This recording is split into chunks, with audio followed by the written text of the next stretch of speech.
6 Наурыз келді қырасып.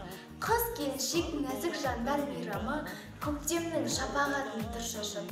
Қытықтаймыз аналарды, қыздарды, берекеде шуақты бір із қалды.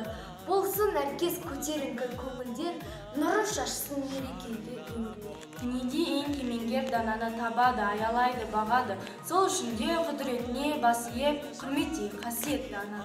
Сұлусыңдар күн нұрынан жаралған, шапағаттарың бар әлемге таралған, гүлдеріне ұқсайсың жас күнінде, орындалсын жүректегі бар арман. Құтты болсын аналардың мейрамы, жарқыраңдар жас күнінде жайлары, мерекесі бұл көктемнің алғашқы, бақыт берсін әр көктемнің айлары. Әйел сұлу, әйел ана жарлаушы, бала өсіріп тәрбиелейді барлаушы. Мейрамыңыз құтты болсын, бақ берсін отбасына.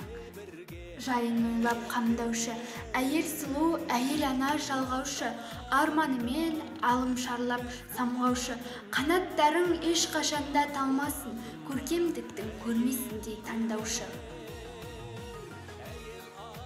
Аналардан шын мейірім көресің, талмай өскен өмір алып кемесің. Айналайын ботам деген сөзімен қиындықтың талай шыңын жүресің. Жанға сенсең, анаға тек сенерсің, анаменен өмір бағып келесің. Ауырмасын асыл алтын аналар, жаратқаным аналарды демесін. Ақ жаулықты аналар қартаймасын,